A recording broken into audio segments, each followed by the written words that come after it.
should save that.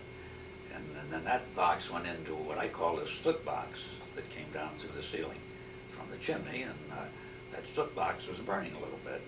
And the flames were kind of scorching the ceiling, and my dad had been smart enough to put a 2-inch pipe all the way up through the corner of the hallways from the basement right straight up through, and I had a fire hose. It was only 1.5 inch pipe, but 1.5 inch fire hose would put out a lot of water.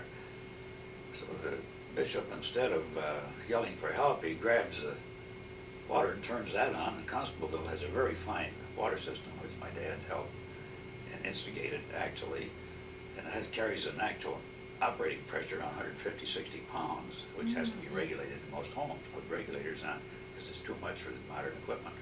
So he grabs that and starts spraying this water all over this soot box that was on fire, and the water, of course, was running down the stairs. And then at that time, everybody was up, the telephone was going, and the local fire department on foot was arriving, dragging a little hose cart. We didn't need it because we had a hose already going.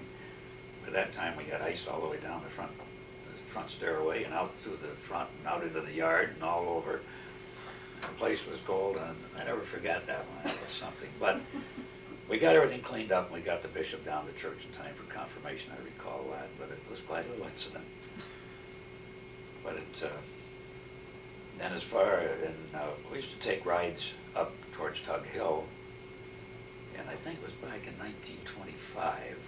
I'm quite sure I'm right, because we had a Model T Ford 2-door sedan, a little square box one. That had windows in it, that wasn't open. Mm-hmm. And we started in at Houseville, and we rode the rails, so we rode the ties. Uh-huh. And I know it was only about 4 or 5 miles, and we came to this nice big clearing, and there was a Lynn tractor, which really, oh, that took my eye. I'd never seen anything like that. Here was this, what they called a Lynn tractor. It was nothing more than a looked like a tank on the rear and the car on the front. That's about it. It had solid rubber tires on the front wheels, straight chassis on it. The cab that I know was uncomfortable because it was right straight square. There was no nice tilt to the seat or anything. It was just straight up and down. And then it was a track vehicle in the rear. Mm-hmm. And they were very, very efficient. It's amazing that they died, because that's the only place I ever saw them.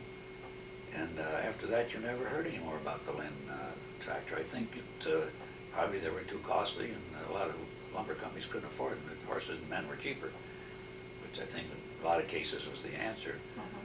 But Gold Paper Company did have some of the old Lynn tractors, and I've had people ask them about me. As a matter of fact, I had a young fellow who was going to JCC down there, was writing some articles on the Glenfield and Western Railroad, and wanted to know if I ever knew anything about a Lynn tractor. Well, I said, I don't have any pictures, but I can practically sketch out what it